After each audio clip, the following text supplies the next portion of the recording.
Hello, guys, and welcome to the Legendary Ladies podcast. And today we are doing an episode on My Old Ass, which is a new Amazon Prime movie that did go out. Is it not My There Old was Ass? no way for you to say that and make it not just sound weird. When I Today was we're doing a promoting it- podcast on my old ass. When I My was old promoting it ass. on Supergirl Radio, I was like, "We're talking about the movie My Old My Old Ass. Ass." At first, I'm like, It's was just it like, am such a I strange old ass? It is. But you know what? It doesn't make sense. We'll find out. But yeah, it's on Amazon Prime right now. But it did go out on theaters a few months ago. I personally had missed it. So I was like, all right, I'll catch it on streaming. And I was like, wait, this might be a fun one to do for the podcast. We like doing these like coming of age movies that are gay. And it's funny because I saw Morgan's rating already. Morgan saw mine. And I I don't saw know what Kat's Amy's thoughts. rating. Yeah. So And I'm interested to see what I'll if give- Amy's in the middle. Oh, that would be very different. I will give this preamble, then we'll get started into this. So my friend had seen the movie like when it was in theaters, and she said, "Oh, Kat, I really don't think you're gonna like it. I thought the bi representation was so bad, and it was just a boring movie." I was like, "Okay," and then I was like, "Oh, see, like when it goes out." So we'll talk about the representation, if I liked it, if I disliked it. But that was like going into it.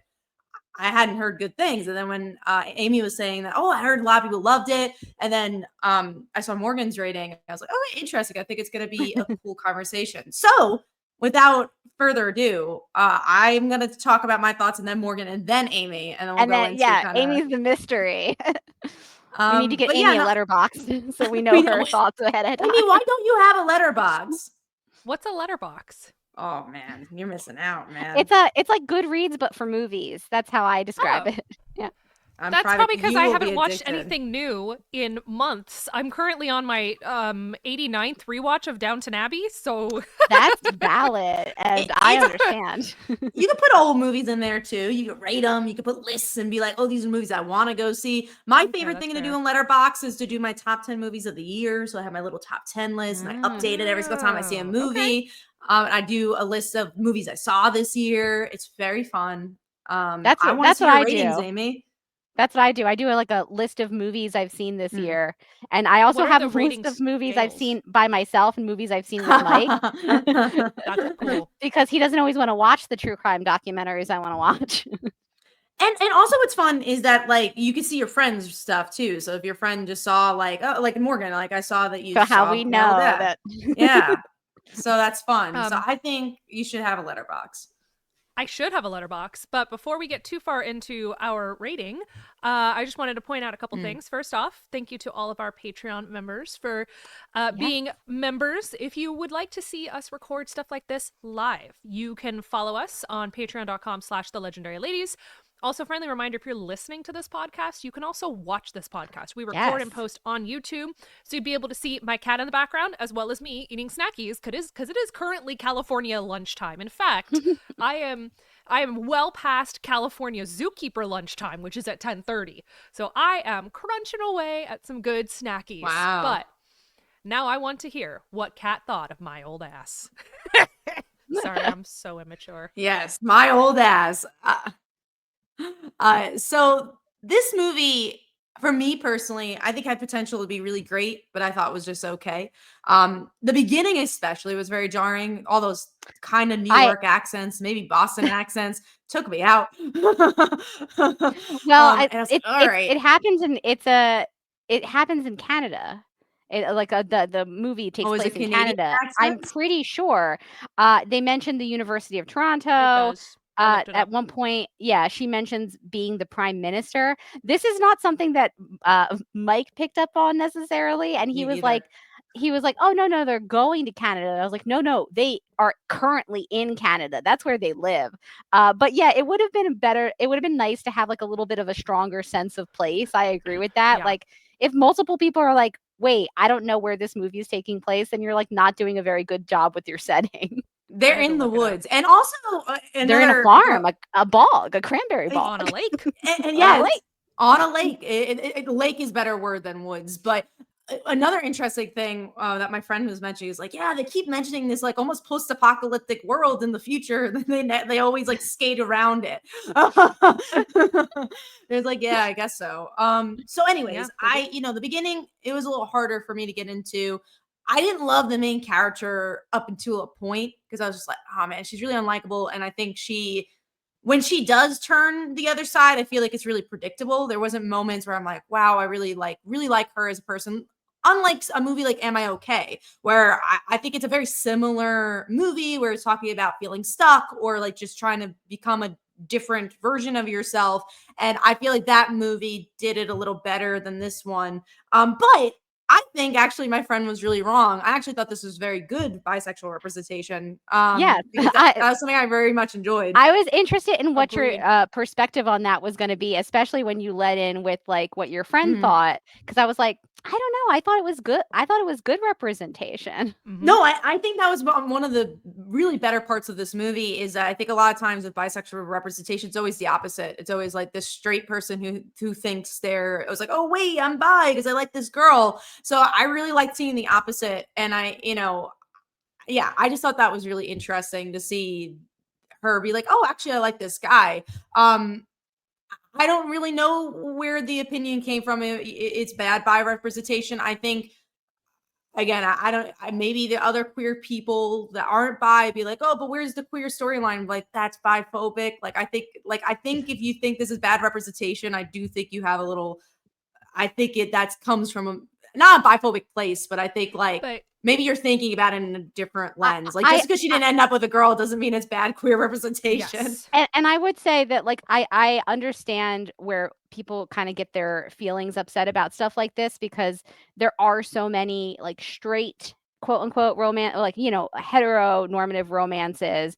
And so when Sure. people go into like a queer movie, they're hoping to see the queer romance. I get that, but like bisexual people also often are in heterosexual appearing romances all the time. So I think that it was nice to have sort of the representation from that side of the perspective. And also, like Kat said, you always see, it's the queer person who has always assumed that they're straight and then is like, I like this lady. And it was really funny to me and like refreshing to see the opposite where she was like, oh, am I not like 100% gay? Like I like this guy. That doesn't make sense to me. So I thought that was at least a different take on like I think kind of a similar queer coming of age story that we've seen a lot. It was sort of the flip side of that. And it's not like they didn't explain And I it. like that it was a She had moment. conversation. Yes. Sorry, where she talked I about was it. exactly good. No, same exact same thing. Like she explains, I always thought I was into women, and she talks about it to multiple people. Like she's trying to express the fact that she doesn't get it. She's like, I thought this is what I was, and now I'm this, and I'm confused, and I don't know how to take it, and I don't know how the people that I care about are going to take it. And that is the same general conversation that you're going to see in that reverse story, but it definitely it hits different. But I thought it was good. I like seeing that diversity. I like seeing that storytelling aspect of it. I thought that was really well done. And I I thought want to see it more also bi worked. movies like this. Honestly, I Yeah. want to see it more on the flip side because I think that will be good for the queer community and bi visibility and all that fun jazz.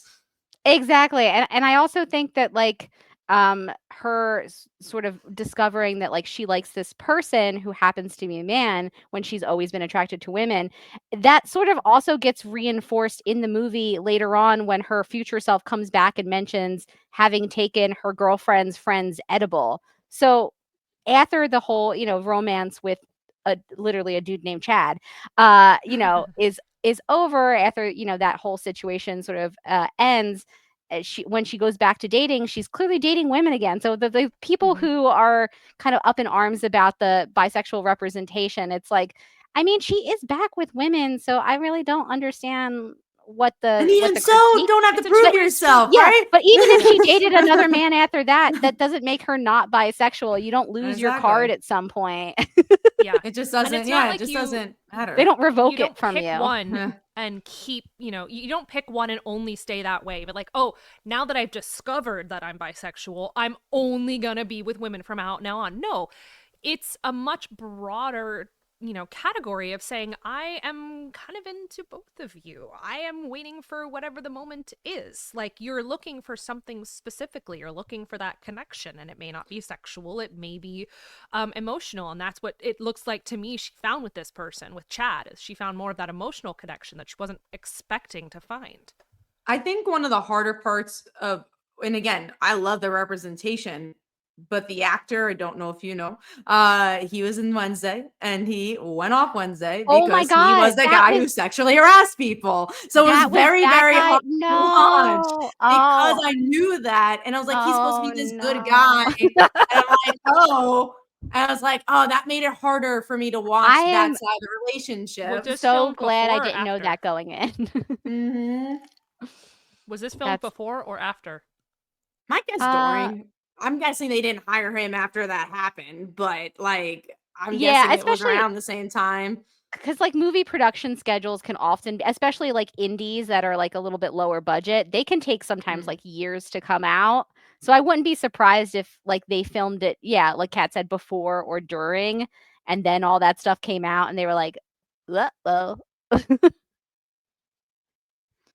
So, yeah, that was a little hard. Also, I think if you're selling this as, like, an Aubrey Plaza movie, she's hardly in this movie. She's in it, and it's also the whole, like, future self thing that's, like, an element, but it's really not an element of the movie. Yeah, the future self thing didn't play into it as much as I would have thought, like going in, having read the description of the movie. I thought it was going to be like a lot, like kind of like a two-hander, like her and Aubrey Plaza. And yeah, Aubrey Plaza is in maybe two scenes of the three scenes if you're being generous of the entire movie. And sometimes she has voiceovers, but not even all that often. So yeah, Yeah. if you came to this movie for Aubrey Plaza, I'm just going to go ahead and let you know that you're not going to get as much Aubrey Plaza as you want. You're going to get barely any. She's So, great in Morgan, what she's in. tell me why you really like this movie. I think you gave it 5 stars. Well, I'm also very generous. To be fair, I'm very generous with my 5 stars. If I enjoy a movie, if I like turn off the movie and go like that was fun, I give it 5 stars. My That's fine. letterbox review score is like a giant bar for 5, much smaller bars for everything else. So I'm just so table hard with setting. my 5 stars. I don't Yeah. think I give 5 stars at all. I give, like, my favorite movie of the year was a 4.5. Like, I don't, Oh my yeah, I'm very, God. Yes. yeah, I I don't am give not 5s that too way. often. I am just throwing out 5 stars like they're candy on Halloween. I'm like, "You have a 5 star. You have a 5 star." 'Cause you know what's so funny? I saw Woman of the Hour too, and I saw that you put that on the one with Anna Kendrick. Oh, yeah, Um, yeah. and I I also probably also really, gave that 5 you stars, and gave that 5 I don't stars, think it's and a 5-star movie, if I'm being honest. I was no. just like I turned it off and I was like, "That's pretty good. 5." I watched it, I was like, "How did Morgan give this 5 stars? It's just fine." Yeah, it's probably if I'm being more realistic, like Woman of the Hour is probably like a 3.5, maybe a 4 Yeah. for me. But yeah, I think I was just so excited that like I like Anna Kendrick and I already knew all the backstory of the true crime story. So I was like really hyped to see it. But no, I liked this one because I think it was I went in expecting it to be like like a comedy. And I don't think I expected it to be like as emotional as it was, that it has like this sort of emotional love story that sort of has like a tragic twist, that she has like that it's really more about her coming of age, about the idea of you know, of not taking advantage of things while you have them, and kind of like living in the present and instead of living for the future Do you think entirely. they And did I that like enough with the those. family though? Because I feel like the secondary characters of the family and the friends were just so, like, hollow. They're like, "You should be nice to your mom." It's like, "Oh, did she die?" He's like, "No, but you should be No, nice to you should her." just be nice to her. Uh, yeah, that's where I thought that they were going with the mom storyline, and I kinda glad that they didn't, because I think Sure. that would have been kinda cliche. Is like, And then you know, everyone's just dying in her life. then everyone's just going out. Yeah, I do think that they could have done a little bit more with the side characters, with the family characters, because we don't like we barely see the dad. I liked the relationship she started to kind of build up with the older brother. Yeah. But I felt like that there also could have been more of that. There could have been like a little bit more of her relationship with her friends. Like we know that they stay friends in the future, but we kind of also barely see them.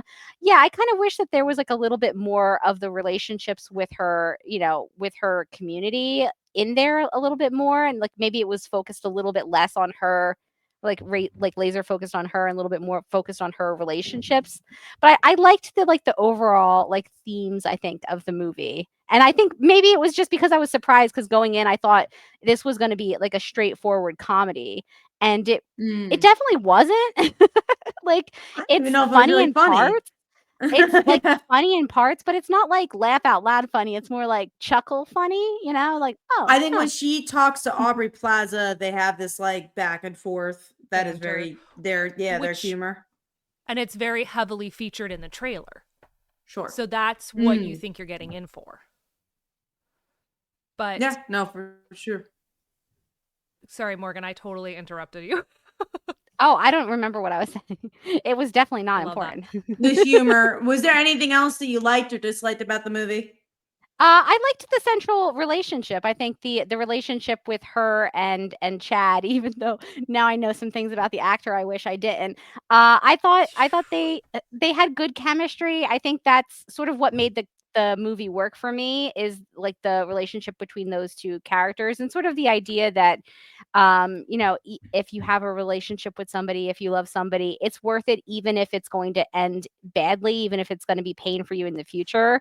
I thought that was like a lovely kind of theme that they had in the movie, and I liked, again, I think that it really worked, because not just because her and Aubrey Plaza were great in like the 3 scenes that they got together, just really unfair, considering that was like the whole premise of the movie. But I thought that, like, thankfully her and the love interest had really good chemistry and were written Yeah. really well, so that I bought into that love story. Because I think if I hadn't bought into that love story, I don't think I would have enjoyed the movie as much. I think I would have been like, all right, what are we doing here? But since I did like the way that the relationship was written and I liked the chemistry, I could like really, get into that portion of the movie.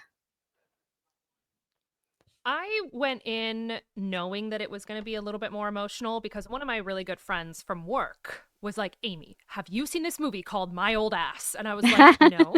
And I was like, but I think it popped up on my radar as gay, and like my podcast might want to watch it. She's like, oh my God, girl, it was so emotional. I can't stop thinking about it. And she and I, when we compare the books that we like to read, she and I generally have the same impression on books, the same impression on characters.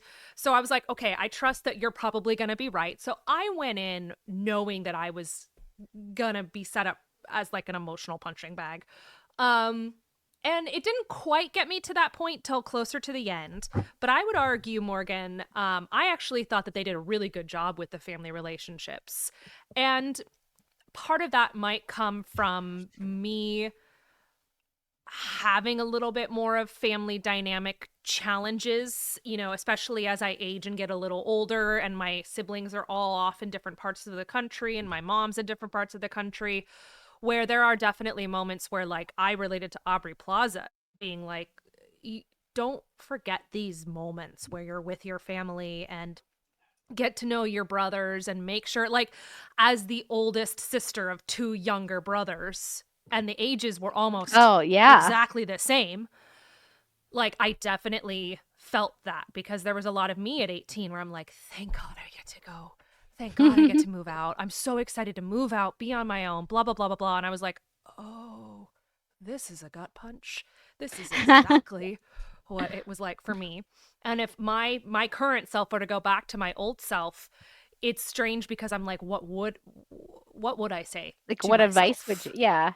What advice would I give? And also, would your young self take it with this movie? Would my young Probably self not. take it? And I don't know if she would. My young self, I'm still very like, no, like, you need to.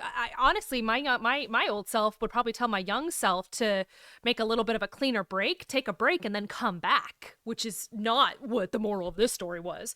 But it definitely hit a little bit harder for me. The only point where I like started ugly crying though was when, because you guys know how me and time travel, any sort of time travel shows work. I'm already putting all the pieces together. I'm like, she's like, stay away from Chad. And within about 5 minutes, I'm like, I bet you she actually falls in love with Chad. Then Chad dies and breaks her heart. So sure enough, when that popped up, I'm like, see, that's what was going to happen. But the fact that like Chad shows up and actually sees both of them in that moment, I was like, oh no, I feel this in my emotional bones. Oh, And then that when was she was hugging such a good him, I was scene. like, there it is, ugly cry coming down. Like what is that like to have that last moment where you get to, say goodbye to somebody? And the way she was describing his death, it was probably sudden. It could have been a car crash, could have been a heart attack, who knows? But she probably never really got to say goodbye to him. But overall, I think I really enjoyed the family aspect of the film. I thought that the bisexuality representation was really good. I am kind of in the middle where at times it lagged and at times it was too fast. The setting was kind of challenging. I literally had to look it up. I'm like, where is this? Where are Does they? it matter? Well, kind of. Where is this They're lake? on a lake. I'd like to They're in know a where. Canadian bog. Yeah. I was like, and I also went down a rabbit hole. I'm like, how do you farm cranberries? Apparently, you get into the I was very cranberry curious. bog and you just kind of scoop them up. Apparently, according to the movie. Yeah, but I did think that the family relationships, I thought it was really well done because they established her character really well. Oh, she wants to leave. Oh, she's on the road. She's kind of a loner. She doesn't really tell her family everything. When the dad Did you like her as a character? I didn't dislike her. I don't think I would be friends with her. Like I genuinely, think she's too don't think I neutral, liked. honestly. Well, but at the same time, I do think that they did a really good job of representing her as someone who probably was intentionally and aggressively aloof. She chose her personality to be, oh, I don't care. I don't care if we're moving. I don't care if we're selling the farm. And so then it comes back to bite her in the butt when she does learn that she does care, and everybody and she gets really affected when everybody says, well, we didn't think you'd care. And she's like, what do you mean you don't think I'd care? And they're like, you've never said you do. And that also hits a little bit home because I tend to also be bad about telling my emotions as the older sister because you tend to just kind of wear everything, and once you've established your personality, that's your personality. And so when other people say, oh, we didn't think this about you, or we didn't think that about you because you never told us, I sit there and go, yes, I did. Oh, maybe I didn't. And that kind of connection of, oh, I do care, but I didn't say it, or I do love you, but I didn't say it, that can hit home because, that's a lesson I wish I learned at 18. And I do feel like that's a very like teenager kind of attitude to have is like, Oh, I yeah. don't know if maybe the teens are different now. I doubt it. But I feel like I knew like people who were like, I can't wait to get out of here. And then once I do, I'm never coming back. And like, I'm too cool to hang out with like my little brothers or too cool to like spend time with my family. And I think it's something where once you get into your 30s and you look back and you're like, oh, actually, that was like a nice time in my life. Why was I always complaining about it? Like, I loved spending time with my family back then. Why was I always so, looking to escape from that? And I think that's something that you can only get with hindsight. So I didn't really blame it on like the teenage character to kind of not have it, because when you're a teenager, that's kind of what you're doing. You're trying to differentiate yourself. You're trying to break free and be independent and trying to like prove to everybody, I'm so independent. I can do anything that I want. I can do it by myself. And then when you get older, you're like, yeah, I didn't have to though. I could have spent more time with like my younger brother. See, I like the root of that, and even like the humor of Saoirse Ronan, sure. But that actually was amazing. That was my. That I think was that was really funny. I think that was the loudest I laughed at the whole movie. Is the wall of Saoirse Ronan. That was definitely the best joke. But yeah, no, I liked all that sentiment. I just wanted to hit home more, and I'm really trying to figure out. And you guys should watch our podcast about Am I Okay?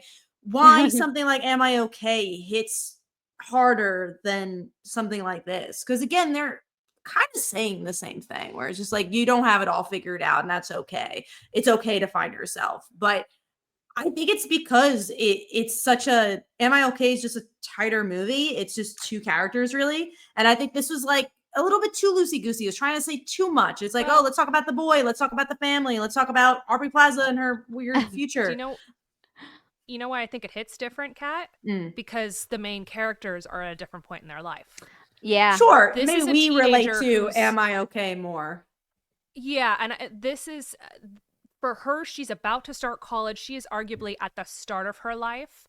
Am I Okay is she's gone to college. She's had a job. She's not going anywhere. She's just now discovering this. And I will never forget the line in the movie because it resonates so much. Where in that movie, she says, yeah, but everybody else has already had this figured out. Like, people have known they were gay since they were 8, and I'm just now figuring it out at 29. So, like, that hits different. It's like books right now. I don't know if you guys, Morgan probably knows this. There's like the YA series is young adult. Yeah, you told us you about guys like know these new adults. Yeah, a new adult. you've Yeah. told us about that. Yeah. And new adult is everywhere from like 18 to 20, but also upwards of like 23 to 27, 28. It's meant to be those characters that are old enough to have gone through some of these things, but not quite old enough to be, quote, middle-aged. And that cracked me up, this whole film.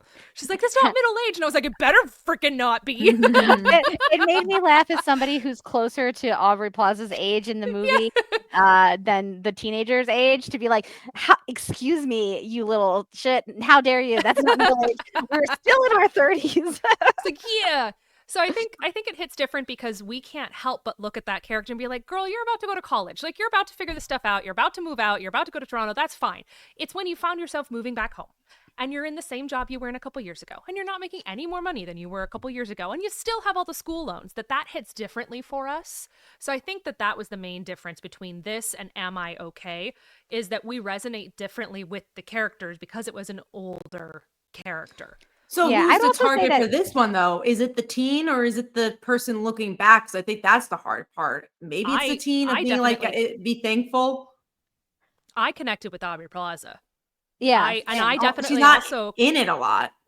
I think but her sentiment is. Yes, her like perspective, which is like, you're looking to the future so much that you're not enjoying the present, which is I think where the character gets to at the end of the movie. Yeah. The idea of like, I can't avoid things because of the future. I need to live in the present and like, and go through things. And even if it doesn't work out, like I have to do it myself and be brave.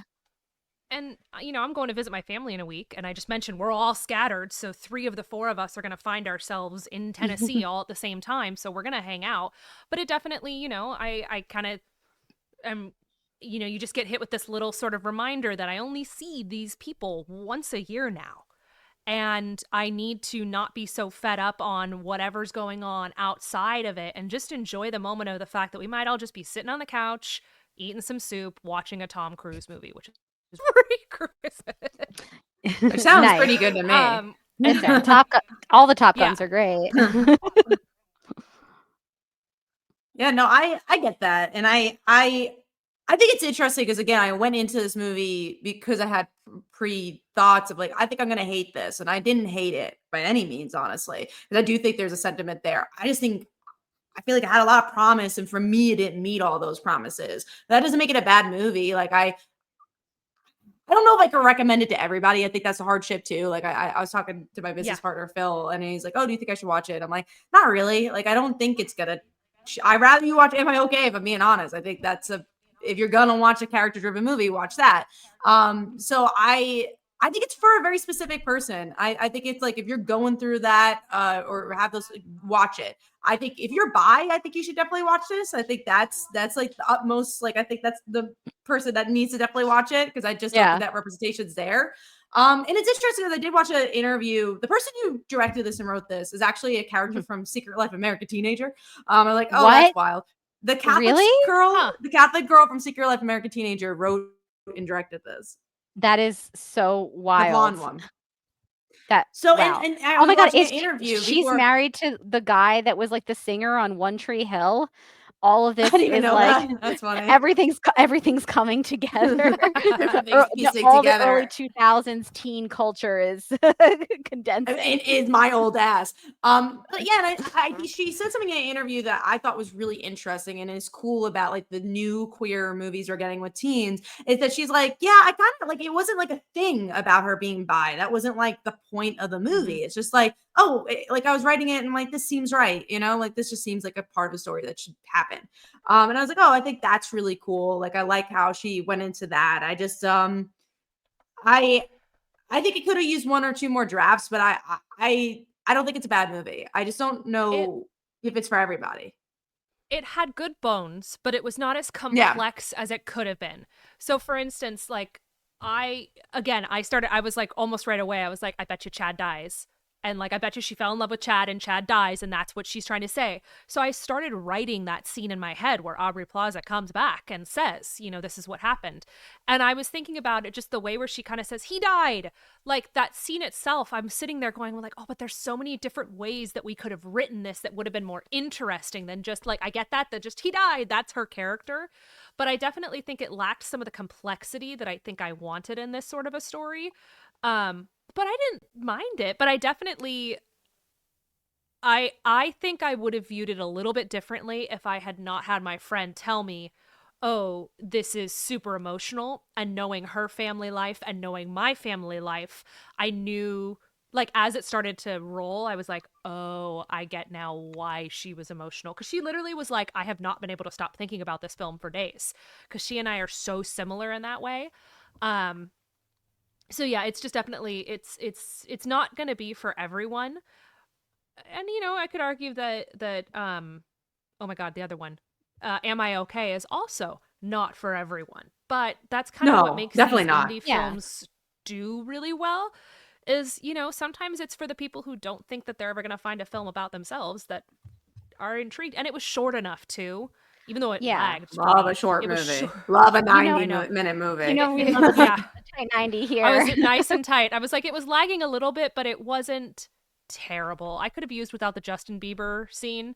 That Oh, one I hated that fast scene. forwarded through. That was I very was like, embarrassing.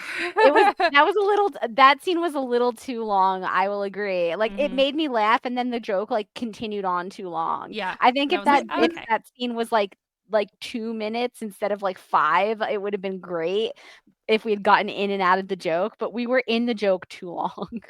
The middle in general, I thought it was a little long. But and going back to what you're saying, Amy, is this for everybody? I think that's what's really hard about movies I particularly like a lot. Like I love a good quiet movie. I love like a good character-driven movie. But I mean, most people go to the theaters to go see a Wicked or go see a Gladiator 2. People just like really good action pieces and like, you know, larger than life set pieces. And it's just not I like a good two people in a room talking. So, like something, Am I Okay? I don't recommend that to everybody. I think it's a really quiet movie. It doesn't do anything crazy about filmmaking. It's just like, here's shot on this person, shot on this person. But I think it's a really good script. I think it's a really good story that I have not seen. And that's why I really personally love that movie. But I could see why someone would give that movie 1 stars because it's not that dynamic. It's not like it's just a super quiet movie. And something like this too, I could see why people dislike it. It's not there's like some, you know, Justin Bieber scenes and stuff like that. And I don't know if it has a big epic ending. And it's not overly original. It's the same Right. Oh, general no. story we've always had, with the exception of the fact that this is a person who does literally time travel using weed. Hallucinogens, Yeah. apparently. But I think that it lacked kind of that complexity of maybe just a little bit more. I thought when she stopped being able to get in contact with herself, I thought that's because she had affected the future so much that her future self didn't exist anymore. I thought that would be really fascinating. What if she never got in contact with herself again? Like, I thought we were going to go down some sci-fi travel shit. But no, she was just on a vacation. I was watching a Netflix movie that's not good. It's like it's fun for me because it feels like very Disney Channel original movie, but it's called Time Cut. It's like a slasher time traveling movie. I wanted to see that, but I haven't watched it yet. I think you'll like it. Not Amy, I think you'll really like it because it is like kind of that quirky sci-fi aspect of like, oh, this happens because time travel.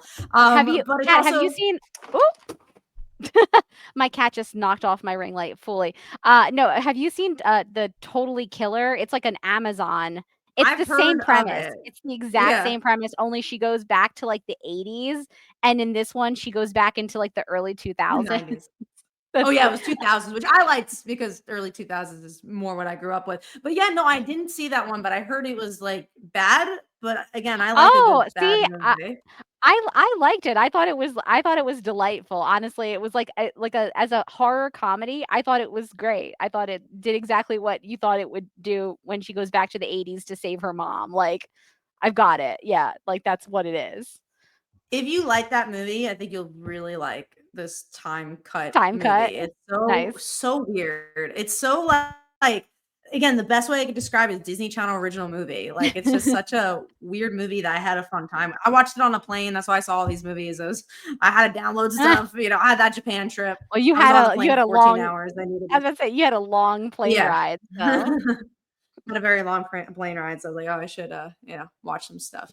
And I had already watched all the movies I would want to watch on that the plane gave you. So I was like, let me download some stuff on Netflix that came out this year. Here's this little sidetracked here. I have a hard time watching films on planes because I absolutely cannot stop thinking about what are people looking at. What, like, are they watching me watch this movie? Do they think I'm are they watching me watch a sex scene and be like, that heathen girl? Or like I watch a violent scene and they're like, she hates human life. Like, I can't do it. I have to read a book, but all my books are smut.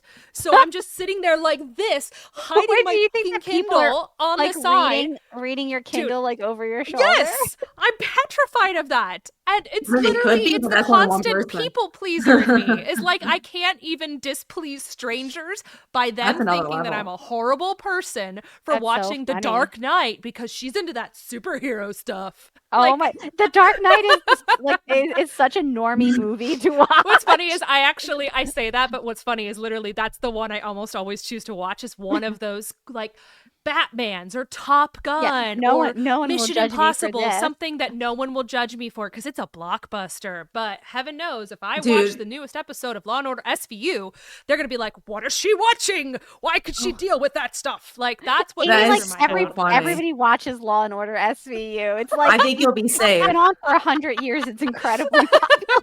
That is the anxiety of my people pleasing self on airplanes. So I mostly just sleep. Funny. But what happens if I fall onto the person next to me? What if I that's more anxiety? That's more anxiety. That one actually does stress me out. Also, I'm like not a cute sleeper, so like wearing masks on planes has really been a godsend for me.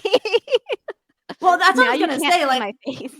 I feel like it's even worse to be like sleeping with your mouth open, and I do that, and I don't give a shit. Yeah, I'm like, all right, throw something in my mouth. Who cares? I can't see it anymore because I got the mask on. That's so funny. Yeah, that's me on planes, and so like, although I did see a really funny video of a guy who he's like, I just got off a plane. He's like, and I couldn't help it. I was reading this book over this girl's shoulder. He's like, it was straight up porn, but it was so good. He's like, I think I get it now. And I could just see a guy like looking through the seats, just waiting for her to turn the pages and being like, I'm actually kind of intrigued by this. I hope that he's sitting next to her next. Right? And not just between the seats. Between the seats is a lot. What if he reads like slower than her and he's like, hold on, go back. Like, go back. What happened?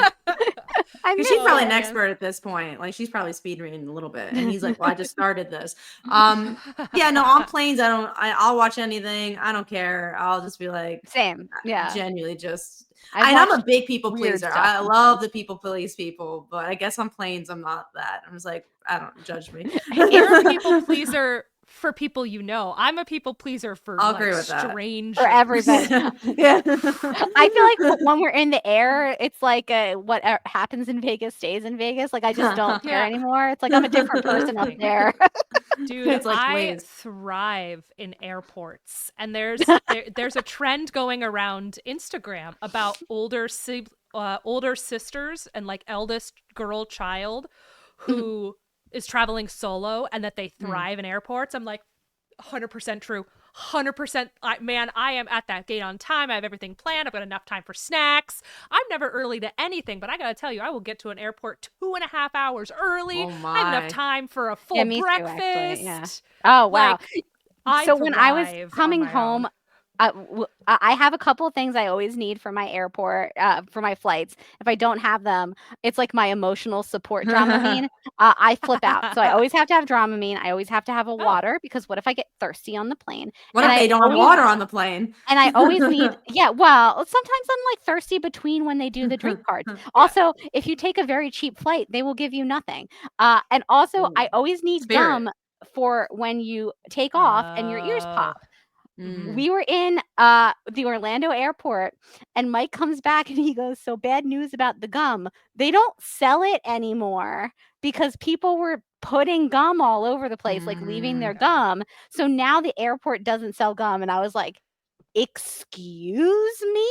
So I just wanted to let people know, if they had the same emotional support airport stuff as me, it's a sort of a BYO gum situation now, I guess. I was very mad about it. Crazy. I think my only emotional.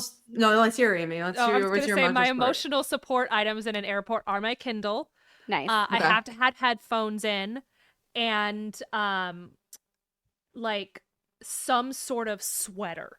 Like, I love being able to wrap myself and disappear if I need to, but my feet get cold, so I like being able to cross my feet. And, I call it I call it my plain hoodie. I always have to have a plain hoodie.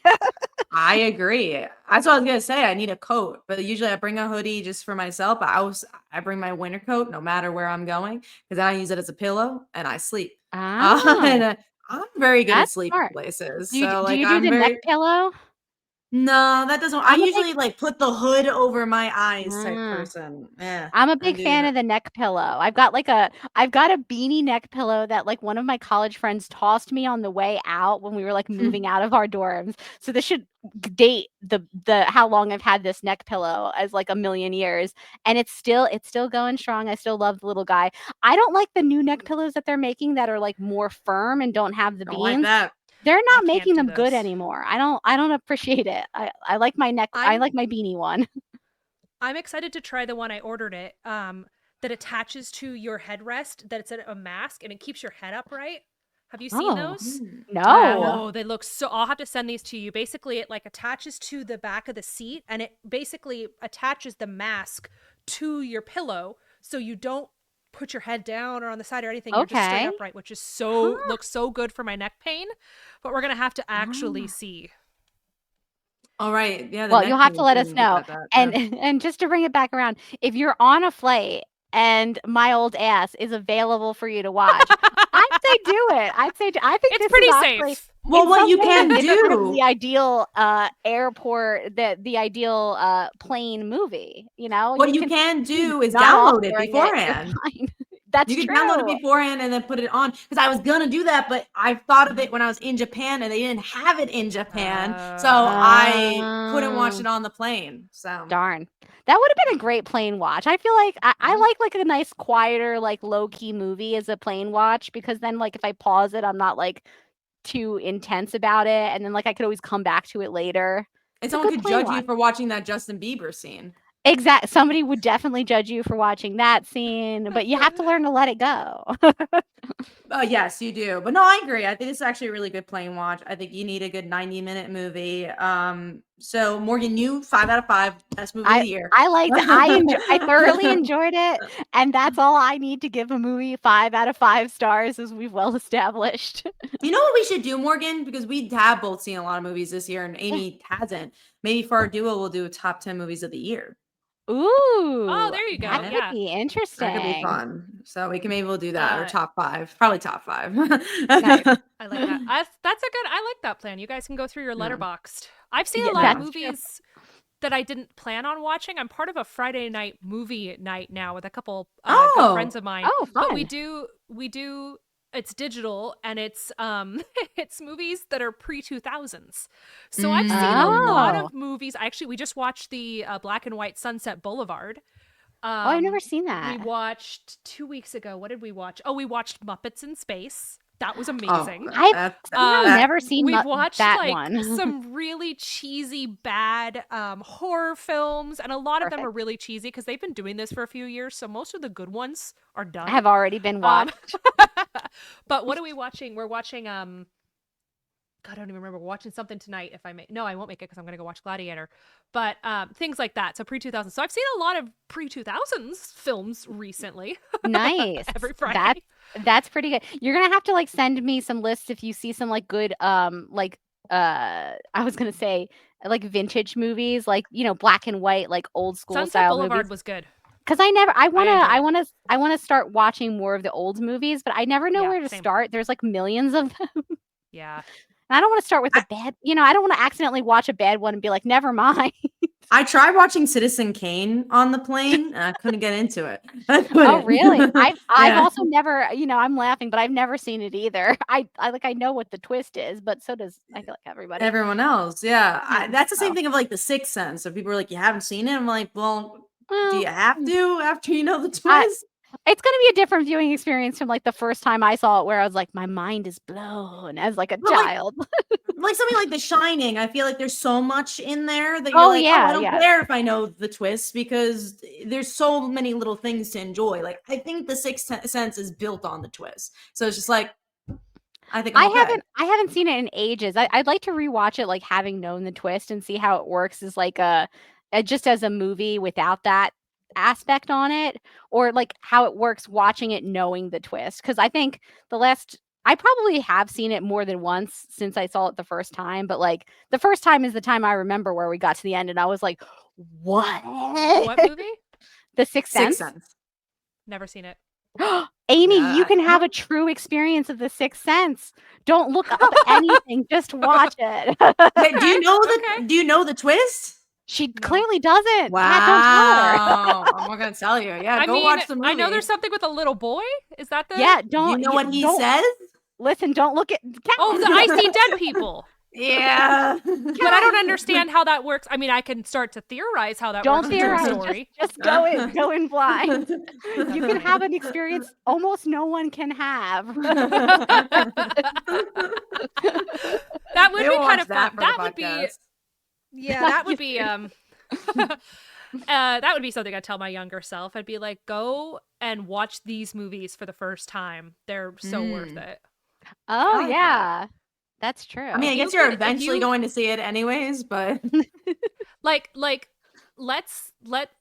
kind of wrap up the podcast. If you could go back and tell your younger self something, tell your younger self something kind of serious, like serious, and then tell yourself something kind of ridiculous.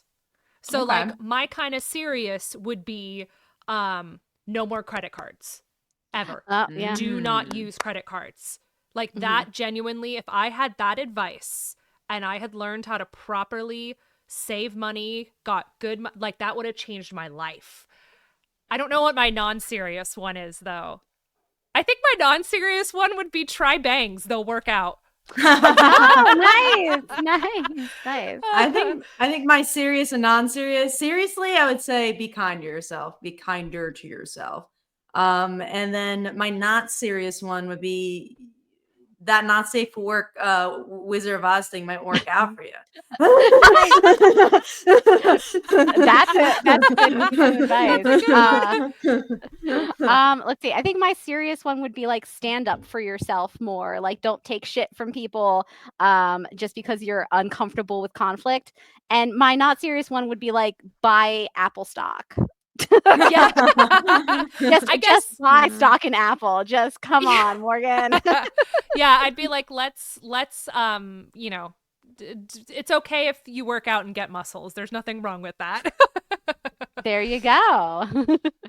But yeah, no, this was a fun one. I'm glad we were able to talk about it. And again, I think we did predict they were all. I do think Amy liked it a bit more than was in the middle, but I think you guys were.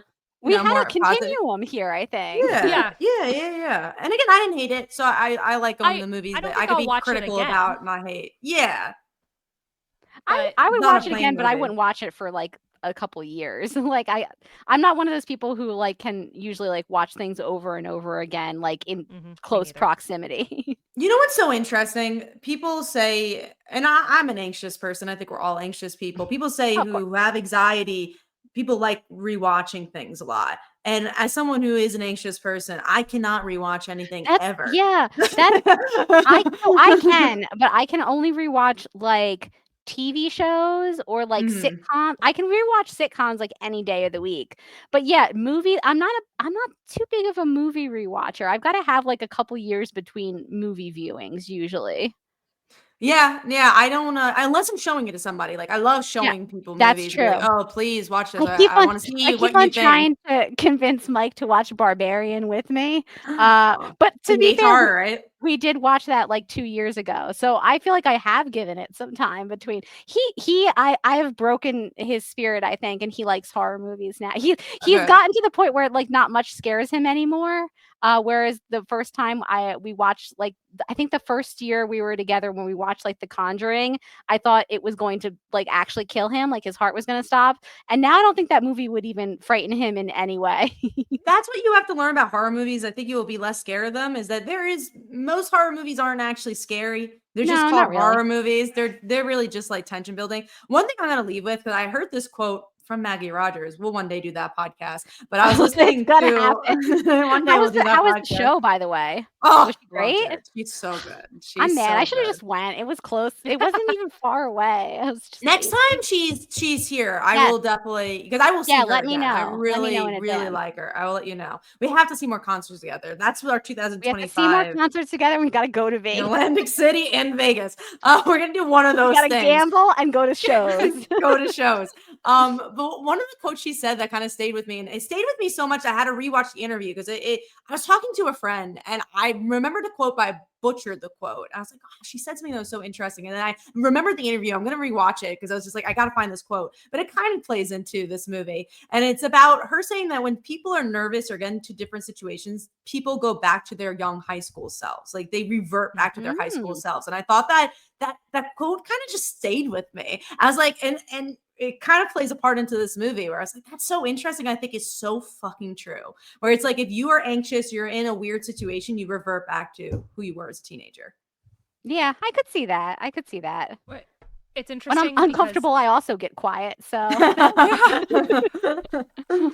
I think for me, I don't know if that's accurate because I have so many learned behaviors that I've changed from when I was like someone like I think that I'm different. Like I know that I'm different from when I was in high school. Like someone the other day, I said, "Oh, I don't have patience with this and this." She goes, "Really? Because I feel like you're the most patient person I've ever met." And I was like, "That's a learned behavior." But it might be because I work in high stress situations. Like I've worked as an ER vet tech for 10 years that those learned behaviors in a stressful situation become natural behaviors in a stressful How situation. about if it's someone from your past that you had to see again? Would you revert back to who you were? Family's a different story now that I think about it. I turn into a different person when I'm visiting my family and I go back home for Christmas. Because I think that's the only time I've seen it too, is if I see like family, like maybe extended family, that I will revert back to who. Because not in actual situations where I'm meeting new people, I'm very good at meeting people. I'm very good at talking to people, so I don't really revert back to who I was in high school. But if I am with like extended family or something like that, I see myself more that I go back to who I was as a teenager. Which I mean, obviously we're all the same type of people, but I think back then I was a little bit more to myself. Like I was more let me listen than let me start up a conversation. So I think that's very interesting. Which again, as you guys know, and I've seen, like I'm very much a person to be like, I will start this conversation and like talk to people. But yeah, no, not when I was younger. I was very fake it till you make it. Like, oh, am I the successful older child who's going to college? Why, sure, everything's going great. Whereas now I'm a little bit more honest, being like, yeah, I'm in credit card debt. Like, I'm more honest. But when I go back home, I turn back into that happy self where I'm just going to put on a good face. Yay. Oh, great. Oh, great. Like, that's what I do. I put on the face. So anywho, on those that is what I'll leave you off on that Maggie Rogers quote. But yeah, anything else that you guys want to plug? Morgan, is there anything you want to plug? You can find me as a co-host on Supergirl Radio, where we are slowly making our way through Supergirl Rebirth, which I think came out like 2 to 3 years ago. So I mean, we're almost in what 2019, I think, at this point. So listen, guys, we're doing it. So you can. There wasn't a ton of Supergirl between though, so you're good. Like you don't have to like. No, there wasn't. I don't think there's been almost none besides Woman of Tomorrow. So yeah, we had the time to just sort of chill out. So you can always check us out on the DC TV Podcast YouTube channel at Tuesday nights at 9, where we're going through that. And I think we've only got like the 4 issues left, so we're almost done actually. We'll find out what you guys are going to do next after that. That is the open question. What about you? What about you, Kat? What are you up to? Do you have maybe a Kickstarter? I do. If you guys enjoy Wicked, we have a Witches of Oz Kickstarter. So if you want to see Yes. Glinda and the Wicked Witch together, go check that one out. And yeah, just like kind of getting into the holidays, not doing too much for like conventions, which is nice. We're taking a little break on that, and then we'll be back in the new year. But that's pretty much what's going on with me. How about you, Amy? You guys can find me on Instagram, Amy_hip. That's Amy_HYP. No shows for me right now. I'm taking a much needed break, but hopefully something in the new year. We'll see. Fingers crossed. All right, guys. Also follow us on Patreon. That way you could watch us live. We have some cool episodes coming up. And we'll see you guys later. Stay legendary.